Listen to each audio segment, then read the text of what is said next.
if God created you to dominate, then the capacity to dominate is in you. Do you get the principle? Okay, so whatever you were born to do is built in. So here's what I want you to take a look at then. Conception does not guarantee manifestation.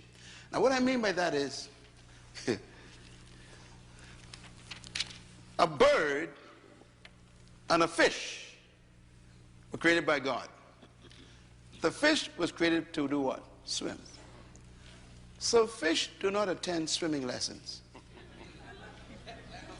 I know it sounds simple, but it's very important. Why? Because swim is built into the fish. Why? Because God demanded the fish to swim. So he put the ability in it. Birds were designed by God to fly. So birds don't attend flight school. Flight is built in. I like this one. Seeds. Seeds were designed by the Creator to bring forth trees. You'll never find a seed attending a tree growing convention to learn how to grow trees. Why? Where's the tree? Trapped on the inside. In other words, whatever God created something to do, he built it in. Your culture and your educational system doesn't allow you to discover that. We are educated to be employed, not to be deployed. Seeds deploy themselves and become trees. Fish deploy themselves and they swim. Birds deploy themselves and they fly.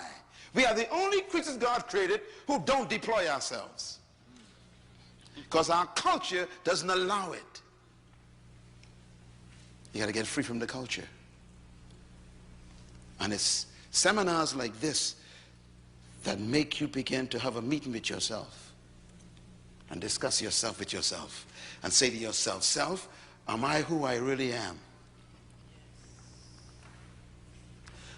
You know, here's my conviction. This is why I believe that buried in every human being is a leader,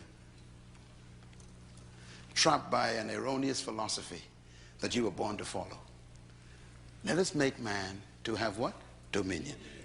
To govern, to rule, to lead, control. Which means that somewhere inside of you is a ruler, a controller, a leader, a dominator. Somewhere in there. Because he would not have demanded it if he didn't inject it. Which means that your ability is determined by your responsibility. Your potential is designed by your purpose. Your potential is equal to what you were born to do. The best example I can give you is this car. Look at this car. All cars have what they call a speedometer. Am I right? Well, here's an old one, old Chevy. Now, if you look at the numbers have up to 160 miles per hour this car can travel. All of your cars have that kind of registration, sometimes 200, 180. Everybody got that, right? Okay. Now, when you bought the car, that was on the car. You bought the car with it. It was on it, 180 miles per hour. I'm getting ready to go, okay. I'm so excited. Okay, so you bought this car, you brought it home, and the manufacturer says this car can travel 180 miles per hour. How can the manufacturer put that on there? What makes him so sure that this vehicle could travel 180? That's the first question. The second question is, have you ever traveled 180 in that car? No. Let me tell you how stupid our philosophy of our countries are. We sell a car that could travel 180 and put a sign up 50 miles per hour. It's amazing, it's crazy. I don't understand it. I have no idea how they got this idea. I don't know where it comes from. But it tells you the nature of your culture. Don't try it. They give the company permission to build the capacity, but restricts your ability to use it. And you never thought about that. And that's the way they think about you.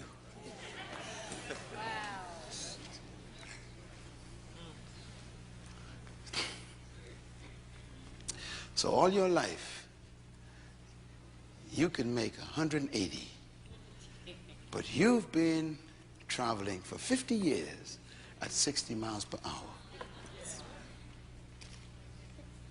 And you think you're living.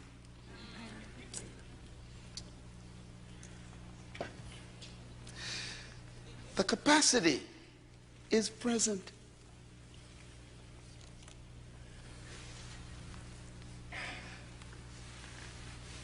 Our culture says you can't go any further. And God says, press the accelerator. And your culture says, you can't.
Further. You can go no faster. And God says, and your culture says, you can't do that. And God says, let's go. And your culture says, stop. That's as far as you can go.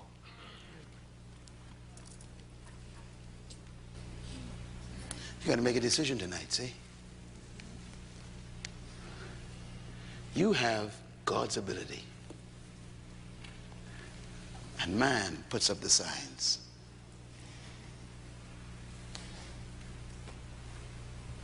You're a follower. And God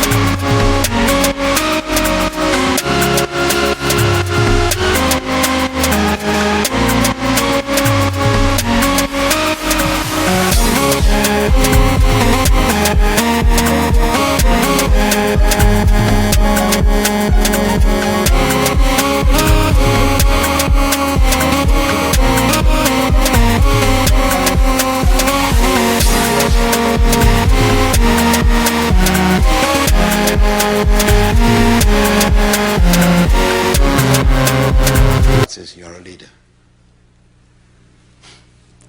You're an employee, and God says you're a controller. You are a subject, and God says you are a ruler.